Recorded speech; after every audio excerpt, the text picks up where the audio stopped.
Today we step back in time to 1960 as we explore a chilling event that sent shockwaves through the serene landscapes of Starved Rock State Park. Nestled near Utica, Illinois, the idyllic St. Louis Canyon witnessed the brutal murder of 3 women from the tranquil Chicago suburbs. What followed was a disturbing narrative of political infighting and a botched investigation. This is the story of Mildred Lindquist, Lillian Oding, and Frances Murphy. In 1835, Daniel Hitt purchased the land that is today occupied by Starved Rock State Park from the United States government as compensation for his tenure in the U.S. Army. He sold the land in 1890 to Ferdinand Walther, who developed the land for vacationers. He built a hotel, dance pavilion, and swimming area. In 1911, the state of Illinois purchased the site, making it the state's first recreational park. On Monday, March 14, 1960, Mildred, Lillian, and Frances had driven from their upscale homes in the Chicago suburb of Riverside for a 4-day winter holiday at the park. As a twist of fate, another friend, Mrs. Russell P. Middock, had also planned to attend but had to cancel at the last minute. Mildred, age 50, was the wife of Robert Lindquist, vice president of Harris Trust and Savings Bank. Mildred was an avid rose grower, and she and her husband had 4 children. Lillian, also age 50, was the wife of George Oding, General Superintendent of Audits at Illinois Bell Telephone. She loved gardening and was a member of the Riverside Garden Club. She and her husband had 3 children. George had recently returned to work after suffering a heart attack 18 months prior. The youngest, at 47, Frances was the wife of R.W. Murphy, Vice President and General Counsel for Borg Warner Corporation of Chicago. With a love of reading, she was the past president of the Riverside Friends of the Library and a former member of the Riverside Grade School Board of Education. She and her husband had 2 married daughters.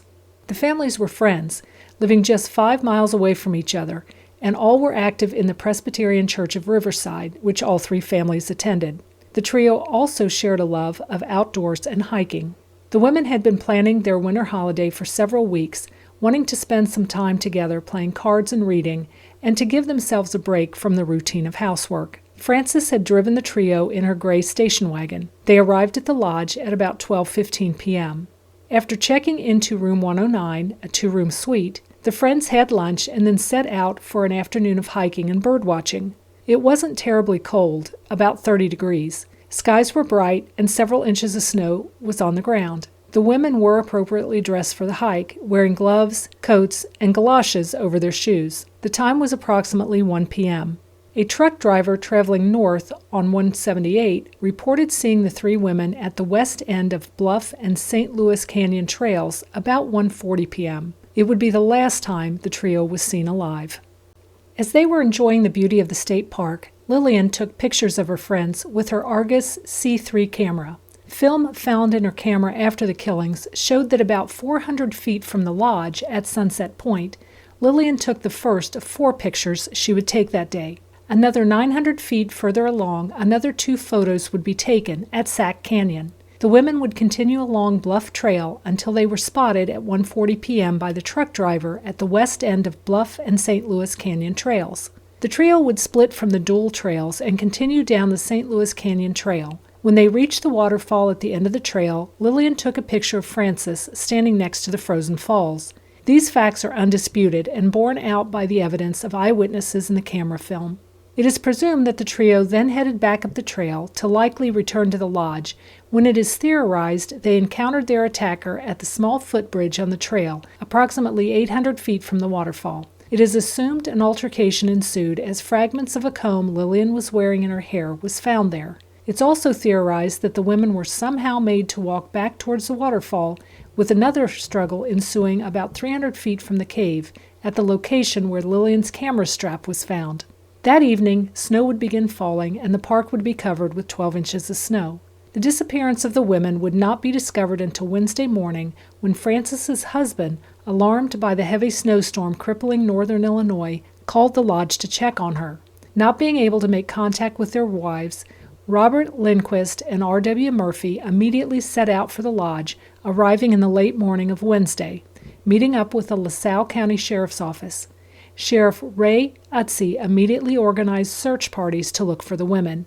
Their bodies were found at 12:30 p.m. Immediately, a reward of $30,000 was offered by the employers of the husbands for any information concerning the brutal attack on the women. The crime scene was horrific. The women were face up in a sandstone cave which extended 15 feet into the south wall of the canyon.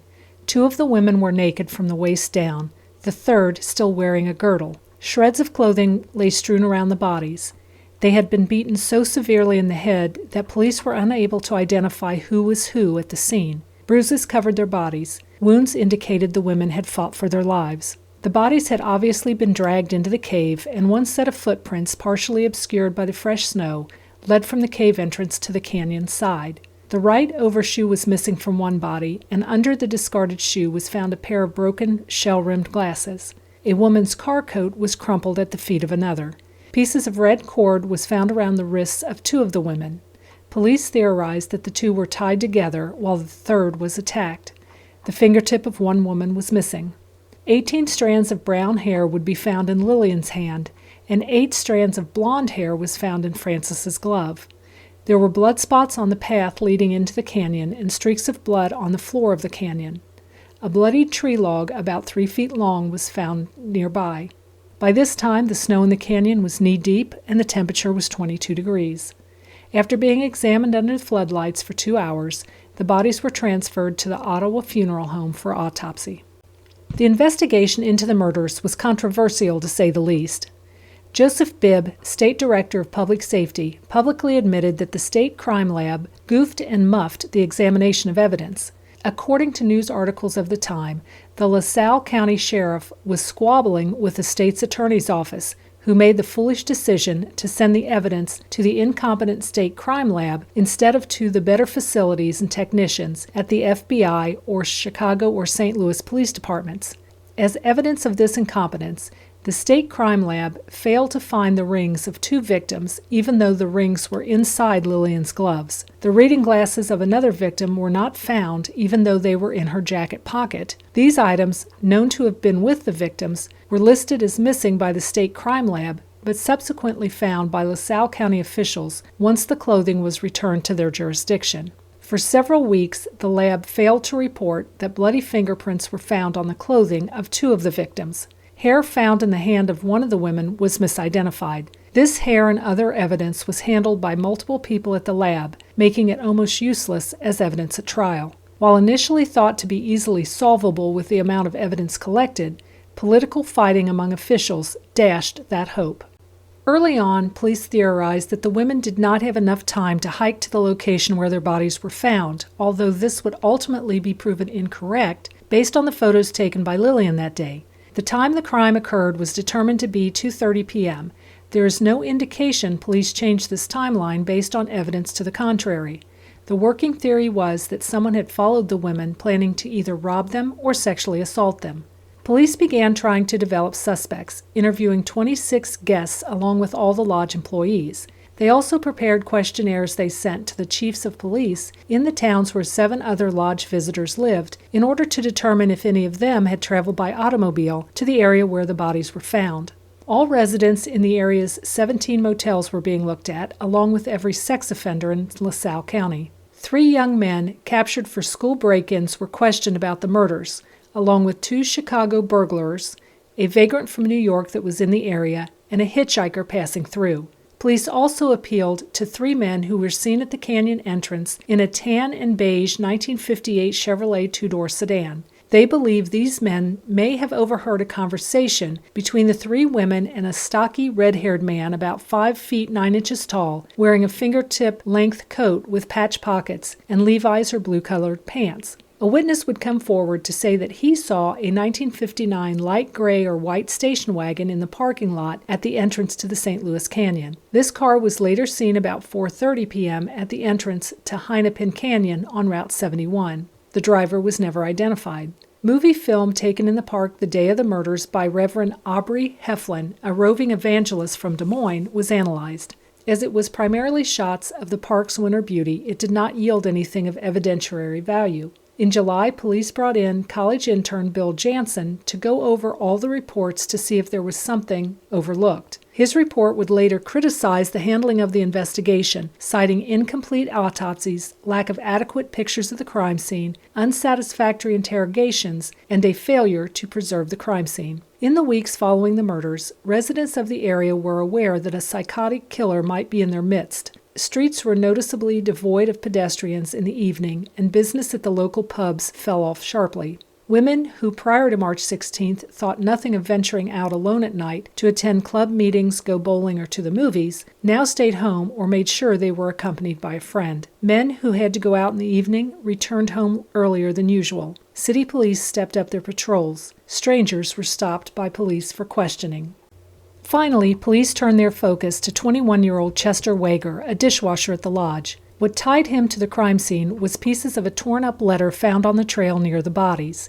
It was from Wager to a Women's Marine Corps member that he had dated in 1957. Wager also matched the description of the man the women were seen talking to at the canyon entrance. Wager initially admitted his involvement before backtracking once he was in prison, saying he confessed under fierce and reportedly violent interrogation from cops, which lasted 24 hours. In later court proceedings, Wager would admit that he was not abused or denied food or water, but claims he was threatened on and off with the electric chair if he didn't confess. He also stated that at the time he gave his confession, he wasn't under arrest and willingly went with the police for the interrogations. In his confession, Wager said that he encountered the three women near the mouth of the St. Louis Canyon on Monday, March 14th. Initially intent on snatching what he thought was Lillian's purse, he grabbed what turned out to be her camera, and the strap broke. Realizing he failed to get any money, he hesitated, then asked the women to walk back toward the waterfall to give him a chance to escape. They consented and began to walk back up the canyon to the dead end. It is believed that it was at this time Lillian and Francis took off their rings and hid them in Lillian's glove, which she then stuffed inside her coat pocket. Wager said he followed the women and herded them into the cave where he tied them up with rope he had taken from the lodge. He stated that Francis attempted to strike him, and when he headed back down the trail, she followed. Francis hit him on the head with her binoculars,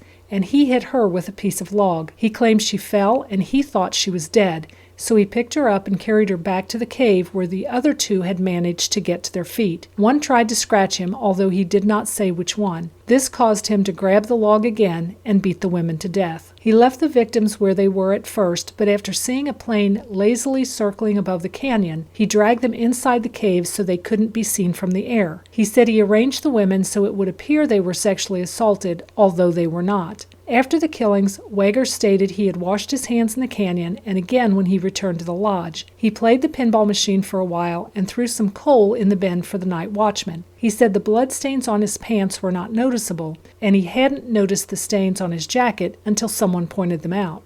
Wager was convicted of killing 50-year-old Lillian. Prosecutors chose not to try him for the deaths of her friends after he was sentenced to life in prison in 1961.